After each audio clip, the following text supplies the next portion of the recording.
Everybody, I am going to tell you how you could knock off 5 pounds before your New Year's Day in this live.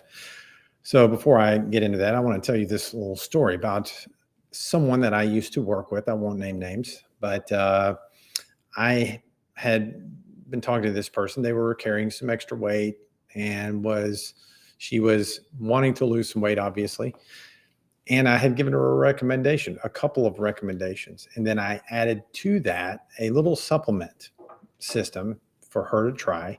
And she used the system. In fact, I just handed it to her, just gave her an extra box of it that I had.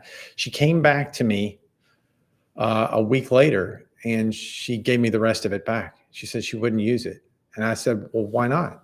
And she said, well, because I'm not eating. And it still makes me laugh. I said, well, it's kind of the point. I mean, if you want to lose the weight, you got to eat less and, and maybe move a little more and set your metabolism straight. That's what this is doing. And it's helping you correct your metabolism so that you're in control of your hunger, and she wouldn't have it. She wouldn't do it because she felt that if she didn't have hunger, that meant something was wrong. Interestingly, later, this same person went for the injections, the semaglutide injections. I was flabbergasted with this line of logic that she had on this. I still can't figure it out. So she was using one thing that was completely natural with no side effects, and it controlled the hunger, which was the outcome she's looking for.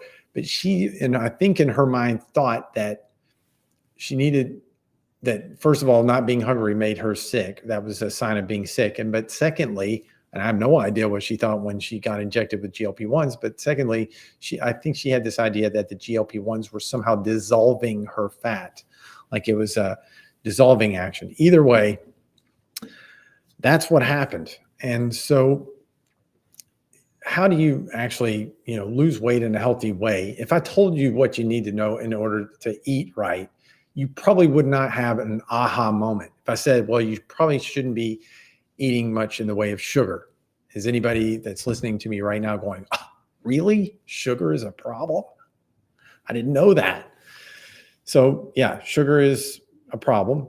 And what if I said, concentrate on protein and that you can add vegetables, complex carbs? Nobody's going to sit there and say, yeah, wow, really? That's amazing. Where did you read this?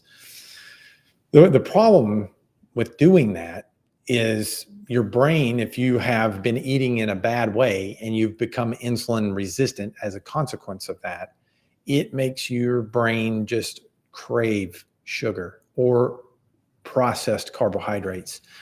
You want, and worse yet, you want that combination of sugar with saturated fats. One of the most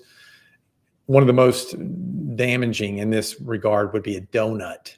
Okay, donut is highly processed carbohydrate in the form of flour plus sugar, and then basically you're frying it in fat. Okay, and that combination, because it hardly occurs in nature, saturated fat with sugar like that, it's not a very common combination that you find in nature. I think somebody told me some fandangled thing where you can find them together, but I don't think anybody eats a lot of that, whatever it was.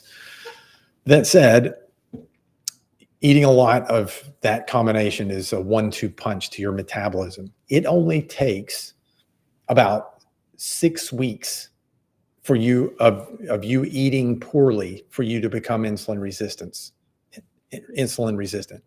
6 weeks. That's it. So if you really, pack on the sugar, pack on these ultra processed foods.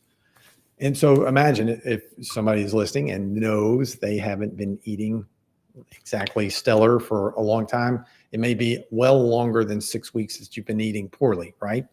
Don't feel bad. I was one, and my father did it for multiple decades. There's a price to pay, as you well know, and it's beyond just, your health. It's your happiness. It ultimately costs you your happiness long before you get seriously sick. because it starts to alter the neurotransmitter milieu of your brain, making happiness less easy to come by. And, now there are those people that are fat and happy. They exist for sure. But for a lot of people, though, life starts to get tough, and the more overweight you get, the more metabolically sick that you get, even before you develop some serious consequences from that. Well, it just starts to become depressing. And there's definitely a link between depression and being overweight, a link between depression and dietary chronic diseases like heart disease and diabetes and high blood pressure and everything else that goes with it. So, how do you get out of this mess? How do you do right and live righteously when it comes to your eating first? Okay.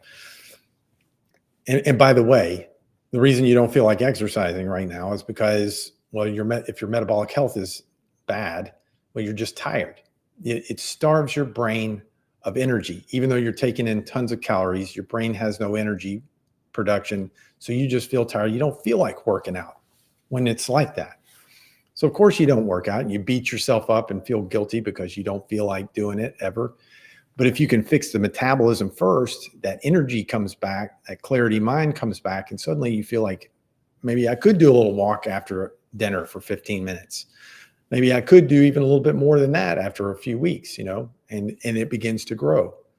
You get the metabolism right, you get a little momentum going with the exercise, then you start reaching out to your network of friends who are also health conscious, not your friends who want to see if they can watch the entirety of Breaking Bad in a single weekend while eating pizza. Those people that bring you down, that look at people who are diligent about their health, that are health conscious. They look at them as, they're so uptight. They're not uptight. They just like to feel good, right? So how do you unplug from this situation? First, just having a little understanding of what's happening to you might help. Okay. I find that a little knowledge goes a long way. So first I want to show you another little story. I'm going to switch over to this. This is the story of my father. My dad was a general surgeon. Before that, he was a general practitioner way back in the day. This is, I think, taken while he was still a general practitioner. And Dad loved Little Debbie treats. We actually lived about, 5 minutes from a Little Debbie plant. And they had a little store there that you could buy like 5 boxes of them for almost nothing, like $1.50. It would get you 4 or 5 boxes. They're like 25 cents a box because there's no middleman. You're buying it straight from the factory. He proceeded through his life, though, gradually accumulating fat. And by this point here, he's around 58 in this picture. He's hypertensive. He's got some degree of heart disease. He is pre-diabetic. He was tired all the time. When he got home from work, he'd sit back in this big leather recliner and just really was done for the day. Didn't really even move out of that chair until it was time to go to bed. And then he'd get up, go to work, and do it all over again the next day. Never really took time to exercise or any of that. And then one day, his energy levels really started to drop. He started to, he was going to the bathroom every hour. He knew something was wrong. He felt sick. He just felt bad. He got checked out and he was type 2 diabetic formally at that point. Over time, and he still didn't correct his eating. He would try here and there, but he was just too sucked into that pattern of eating. Your brain craves it, like I said, at that point. And he couldn't break out of the cycle. He ended up getting a neuropathy because the diabetes was damaging the nerves in his feet. He couldn't feel what position his feet were in. That's a sense called proprioception, being able to sense what position your hand is in or your leg is in or your body.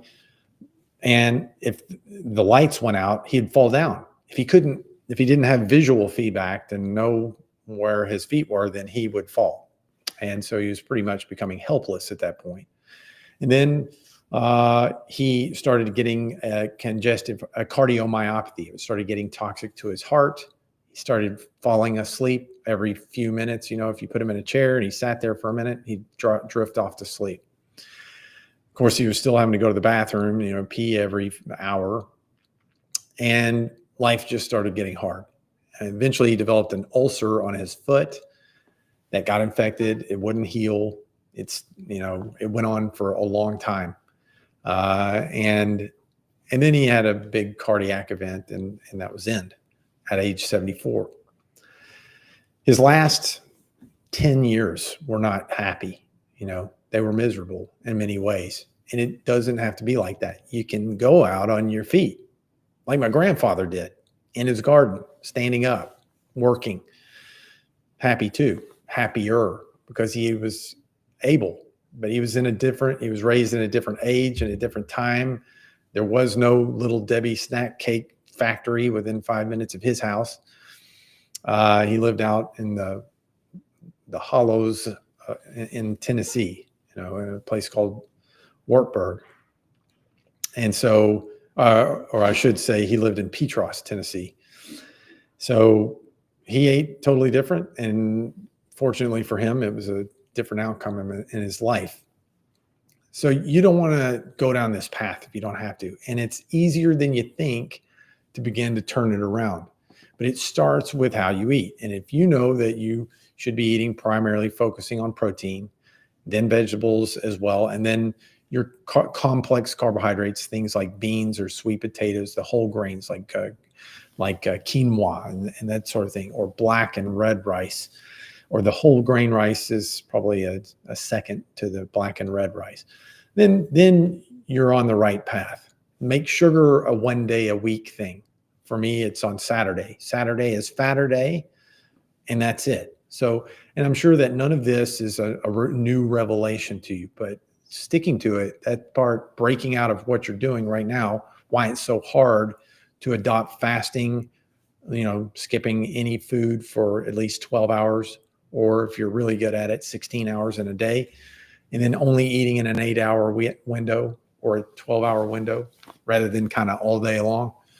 Every hour to an hour and a half, you're putting something in your mouth, which is where I was about 3 years ago before I discovered this thing.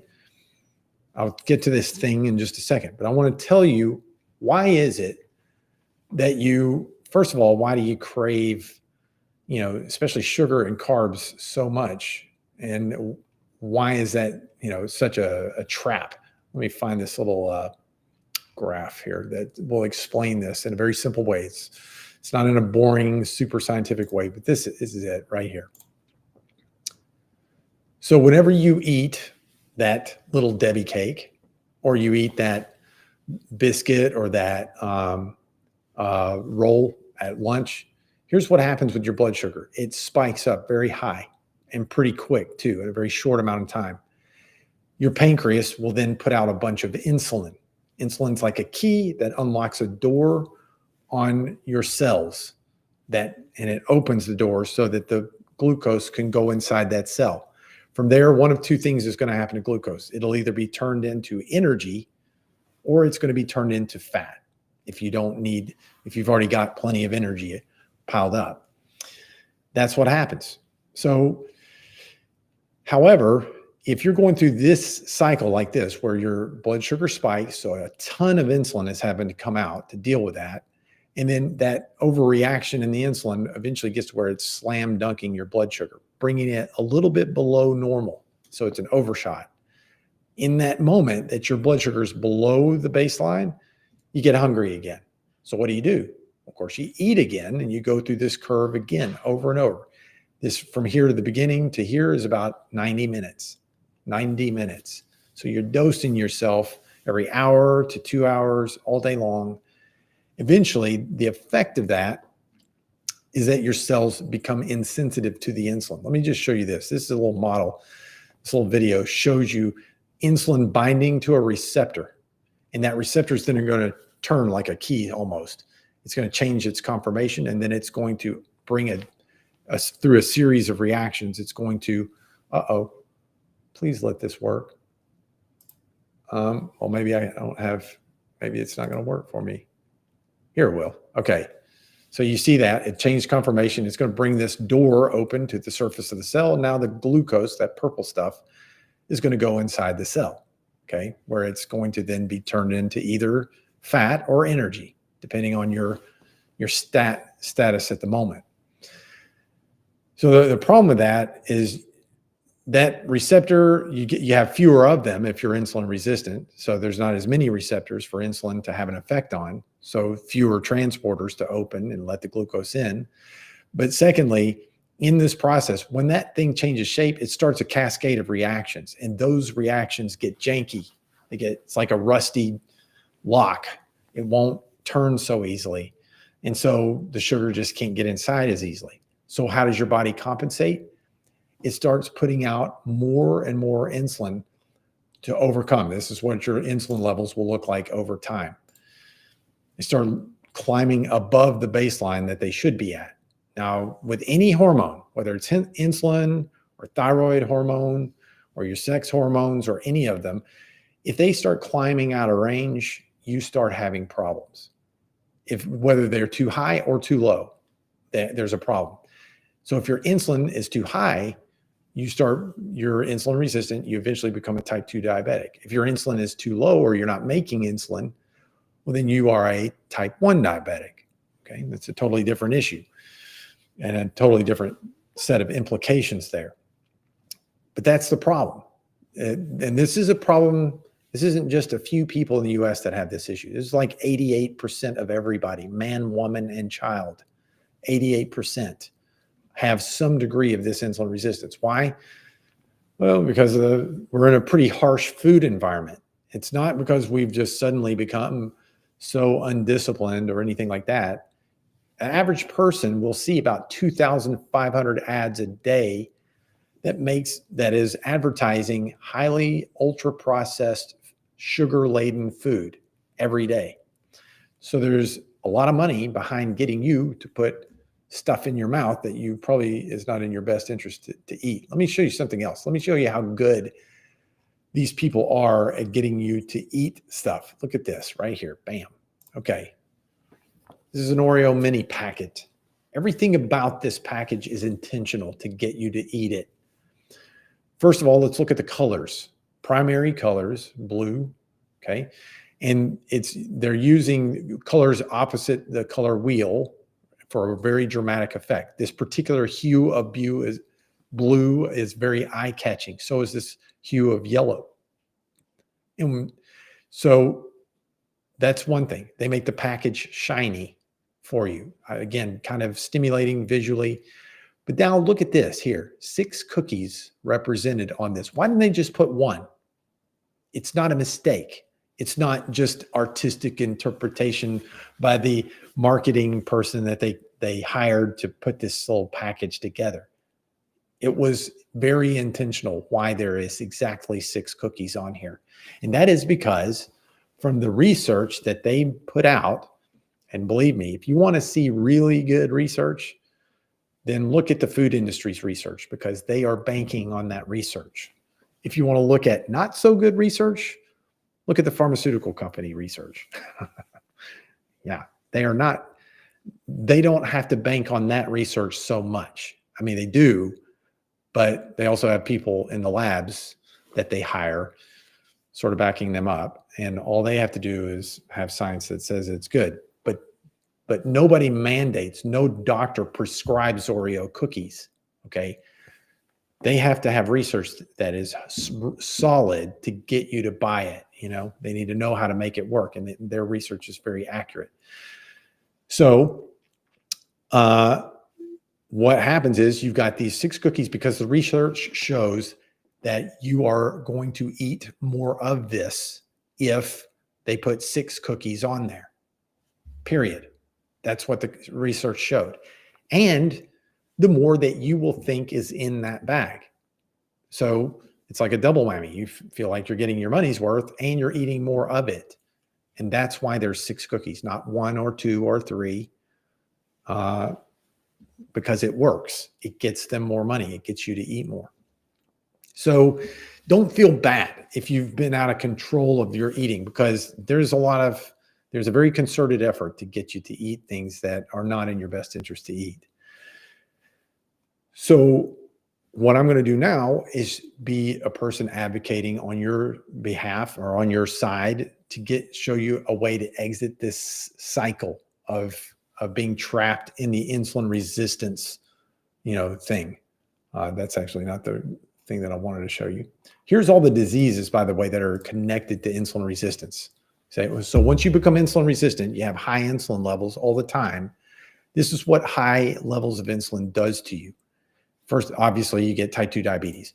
Secondly, non-alcoholic fatty liver disease. According to one study recently, we were trying to estimate what percent of everybody over 40 had non-alcoholic fatty liver disease. Like I said before, if you're eating too much sugar in particular, then you're going to start piling up fat in your liver. Why?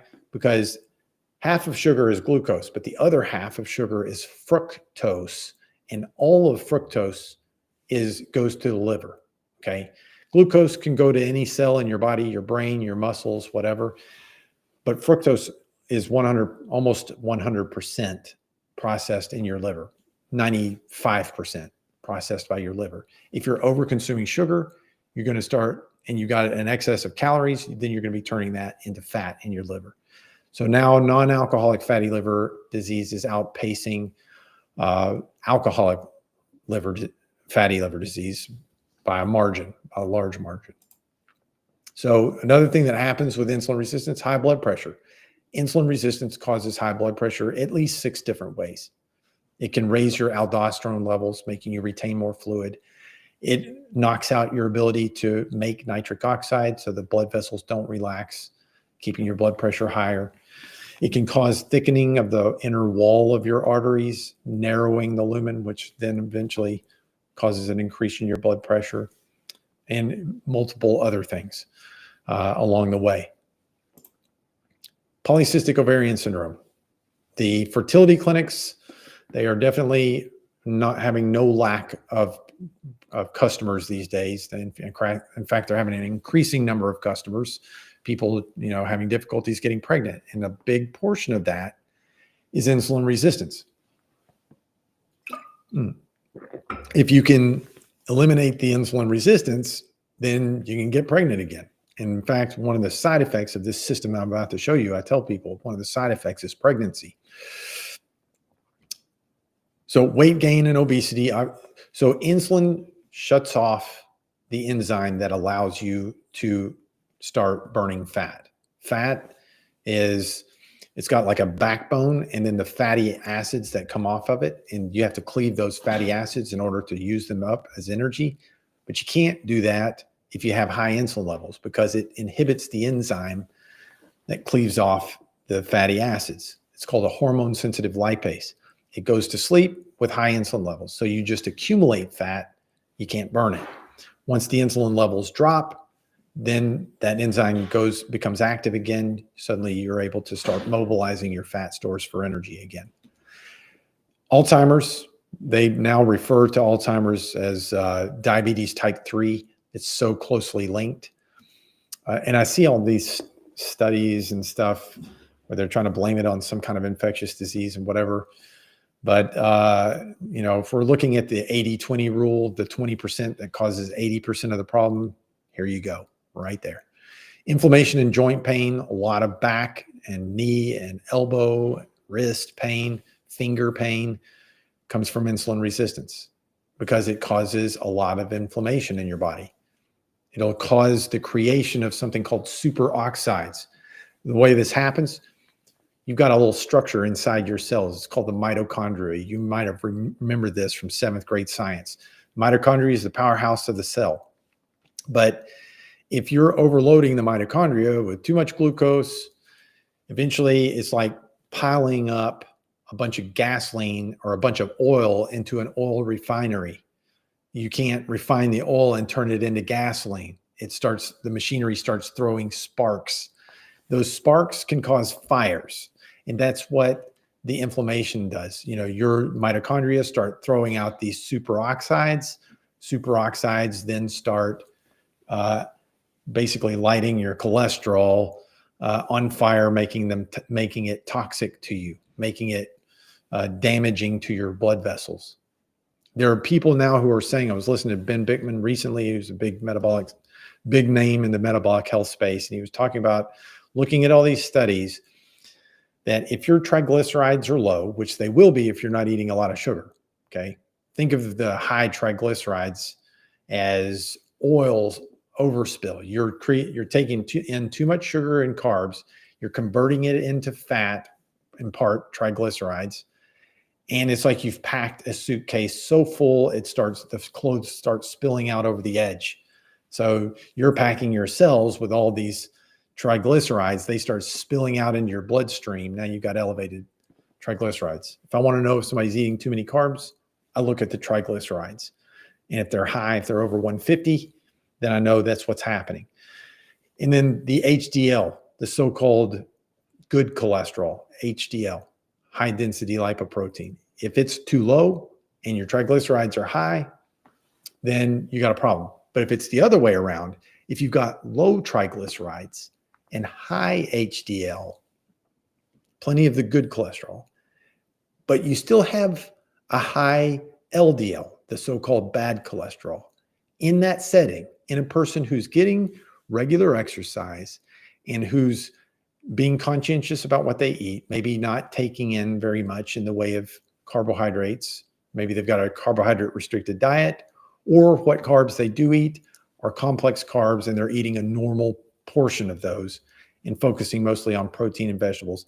In that setting, even if you have a high LDL, it might be a safer profile than you having a normal LDL or going on, the medication. It may not be a reason to go on the medications to lower that LDL just for the sake of lowering the LDL. It's like if you got kindling and you got a match, well, if you have a lit match near the kindling, there could be a problem. You could get a fire. In that case, you should probably put out the match. But if you don't have any matches and you only have kindling and, the environment's pretty humid, you're probably not going to get a fire. It's probably not going to be a problem. And that's the way you should look at that scenario. Low triglycerides, high HDL, even if the LDL is elevated, it's kindling without the matches. That's the way it appears to be the case. Now, there's some nuance to that. If you've got an astronomically high LDL, like over 200 or something, well, you may have a condition that's called familial hypercholesterolemia. It could be a problem. You may need to be on medicine in that case. But outside of that, which most people, I think that's only 5% of the population has this familial hypercholesterolemia, well, maybe it's not an issue. Sleep apnea, kidney disease, cholesterol problems, cancer is, your odds of cancer go up if you're insulin resistant. Depression, because it has a bearing on your brain. Those things that you eat, all that sugar, you depend on the serotonin, which is the happiness neurotransmitter. 80% of it is made in your gut by bacteria, actually. And so you can't make that so well if you're eating tons of sugar, because those type of bacteria get diluted out by other bacteria that aren't so healthy for you. You start eating more fiber, you cut back on the sugar, then you start seeing more of those type of bacteria that can help you make serotonin. You start getting happier. Stroke risk goes up, infertility, skin problems, gout, gastrointestinal problems, hair loss, and the big one, heart disease. All of these things tied to insulin resistance. So weight gain is a symptom. It's not a diagnosis, obviously. It is a symptom of high insulin levels. And so is high blood pressure. I mean, yeah, that is a diagnosis. And there is other things that can contribute to high blood pressure. But for many, insulin resistance is a big contributor to that. And so here's some other stuff. This is another symptom of high insulin levels. Skin tags like this. Go to the mall. Go to the grocery store. Look around. you'll see people with these skin tags. Insulin makes things grow, makes your fat grow, but it'll also make these skin tags grow. And those, if you see somebody with skin tags on their neck like this, they almost certainly are insulin resistant, probably a type 2 diabetic. Darkening of the skin around the neck. They call this acanthosis nigricans. This is actually a white person, by the way. But if they get really dark, pigmentation around the neck, the skin folds, the armpits, then that's a sign of insulin resistance. Here's the stuff you can't see on the inside. This is what insulin resistance does to your brain. Look at this brain. Look how small those fluid cavities are. These are normal fluid cavities. Look how big they are here. Same age person, but this person has lost a lot of brain cells over time. It will cost you brain cells. As I mentioned before, Alzheimer's and vascular dementia are the two most common forms of dementia, and both are heavily contributed to by insulin resistance. Bone spurs in the spine. This is normal. This is insulin resistance right here. That's what it does. Molten lava bone, a lot of neck pain, pinched nerves. This is what it does to your heart, thickening of the heart wall, making it like a big body, but like you don't want a heart wall that's like a big bodybuilder that can barely get through the doorway and can hardly move their arms. You want a heart that's like James Bond, strong but efficient and agile. That's what you want for a heart, the James Bond heart. Okay. This is what it does to the normal lining of your arteries. It thickens that, makes it grow. It makes things grow. Insulin makes stuff grow. So how do you unplug from the sugar, the ultra processed carbs? What is the mechanism? There is a system that is taking over all over the world. It is in 55 countries. And now the United States is catching on in a big way. You always know if a company is doing well, especially if they have something that you consume, if they start adding flavors, okay? So Oreo is doing extremely well. They've got all these weird new Oreos out there, right? But so is this company. This company is now adding a lot of flavors, and that's what lets you know that they're doing well. A lot of people are catching on, especially clinicians, doctors, dietitians, nutritionists, nurses, advanced practice nurses, physician's assistants, health coaches of various kinds. They're catching on to this. They realize this works. So let me introduce it to you. It's called the Feel Great system. And it's been made by a company that is over 100 years old. Used to be called Rexall Drugs, but now they are called Unicity. And this system has been around as a system since I think 2016, 2017. Okay. But now the world is beginning to catch on to it. So what it consists of is two things. This is Unimate. It is the best, highest quality yerba mate extract that you can get on the market, hands down. It is ultra filtered to remove all polycyclic aromatic hydrocarbons. So absolutely nothing of toxicity to you in it. I've heard of some weird hoopla about yerba mate or whatever. That's not in this. Okay, ultra filtered, and it contains a lot of something called chlorogenic acid, which is a naturally occurring compound that will help resensitize your cells to insulin. Sort of like metformin does, but without all the baggage that comes with metformin. When you drink this, it does something else. It causes your GLP-1 production to go up. So in the morning, the protocol here is you skip breakfast. Okay. So here's your day starting off. You wake up, you skip breakfast, you're sipping on this instead. Okay. And it's going to raise your GLP-1 up so you're not hungry. And now the difference between this and taking an injectable GLP-1 analog like Ozempic, tirzepatide, all of those, this has the same, it makes you just make more of your own GLP-1. Those things like Ozempic, those are artificial GLP-1s. They are modeled after lizard peptides, lizards that only eat once or twice a year. You are not a lizard that eats once or twice a year. You're a human being.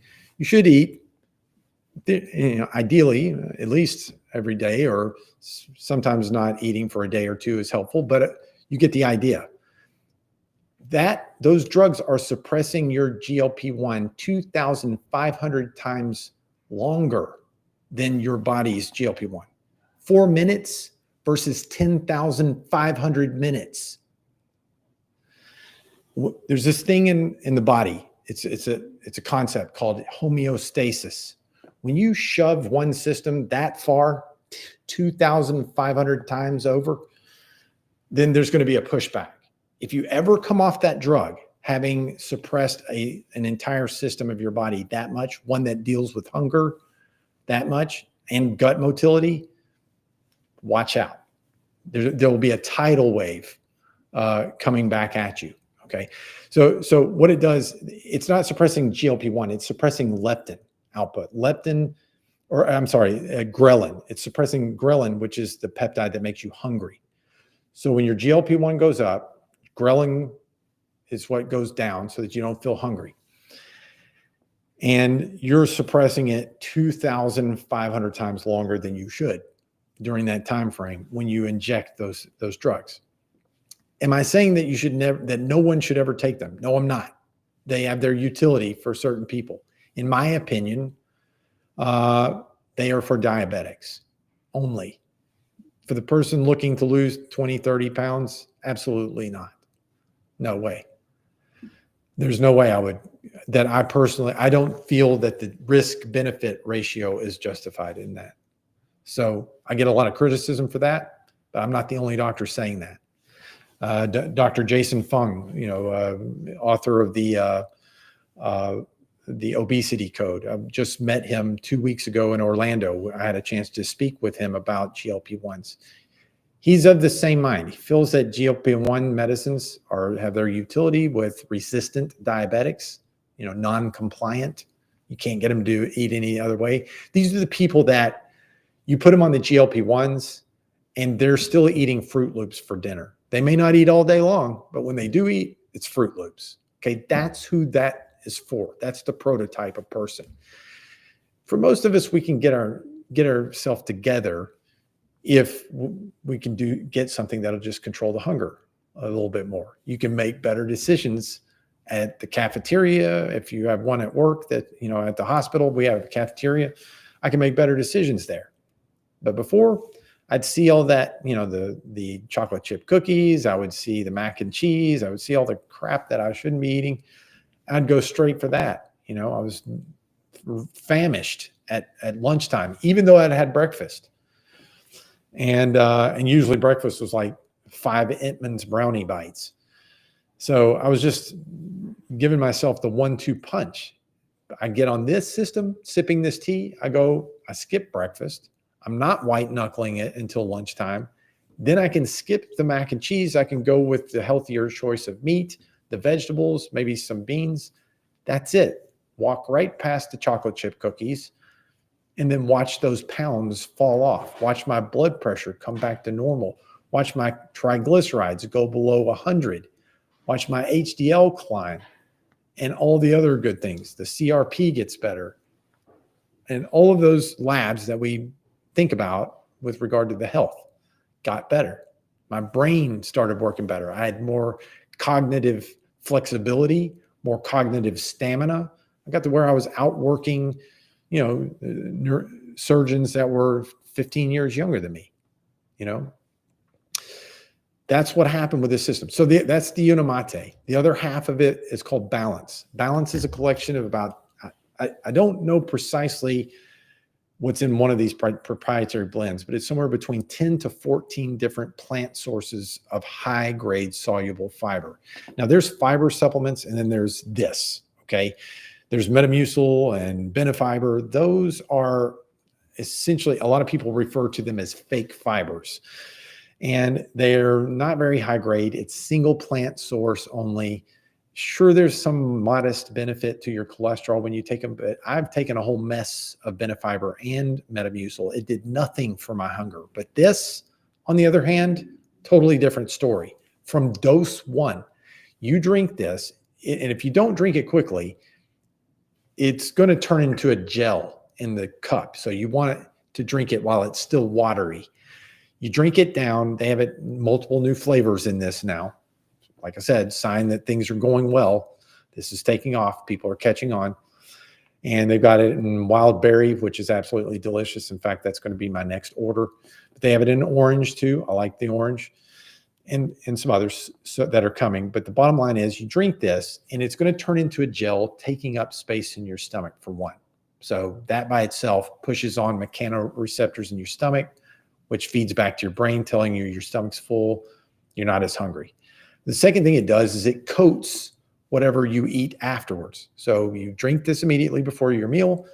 And then when you have those beans or the whole grain or whatever, it coats it, turning it into a time-released capsule. So the glucose in it slowly hits your brain, or slowly hits your bloodstream, keeping your insulin levels low, keeping your cells sensitive to insulin. That's the key. When the insulin goes low, the fat will go. When the insulin goes low, the blood pressure goes low, and the cholesterol numbers get better, and everything else. So used together, there is a synergistic effect between these two products. You take them daily. You're going to be drinking 2 of the Unimate per day, and then 1 of the Balance before your biggest carb-containing meal. And by the way, if you decide you are going to have an indiscretion about, it is Saturday, and you're going to give yourself that sugary sweet treat, a dessert, then drink the Balance before it. It will blunt the effect of the sugar spike that comes after. Okay. So I'm going to put something up here. If you're interested in trying this, here's the situation for this company. They are so confident that this is going to help you that they'll let you try it for 3 months. And if you're not satisfied, you can still get your money back. 90-day money back guarantee. Try getting that deal from Ozempic. They're not going to give it to you, and they're not going to pay for your surgery if you have some gastroparesis or some issue. They're not going to pay for your hospital stay if you end up in the ICU. But with this system, there is no risk of these kind of complications. You're not going to go blind. You're not going to get Ozempic face or Ozempic butt. You're not going to get Ozempic burps. And you're not going to have, paralysis of your intestines and stomach. You won't go blind and get a foot drop and all the other stuff, the baggage that goes with those. You won't get pancreatitis or thyroid cancer. Okay. There's no risk of those things with this product. All it's doing is helping you make more of your own. It's working with your body, not suppressing a system that should normally work using an analog of a lizard peptide. Okay. Now, if you're a boomer like me, then screenshot this right now as you see it. I'll teach you a little tech trick. If you want to try this, I didn't know this, screenshot, on your phone, what you're seeing. In the bottom right-hand corner, you see this QR code. Go to that screenshot in your phone, hold your thumb down over the QR code. It will take you to the website to subscribe to this system. Again, it's cheaper if you do the subscription as opposed to a one-time buy. By the way, they give you, when you do create an account, you get your own shareable link. So if you want to try this with your husband, you want to try it with your wife, your friends, whatever, you can share that link with them. And as long as they stay subscribed, you will get a $10 credit from that person. Okay. So share the link with a friend, start it with a friend. It's always good to start things with your buddies. Keep yourself accountable. And then, of course, when I see your name come up on my screen in my back office, I'll reach out to you. I'm going to send you an email. I will also text you. And if you like, I will do some coaching calls with you so that you get the best and highest use of this product. Okay. And get the most, the biggest results that you possibly can in the shortest amount of time without it being hard to do. Okay.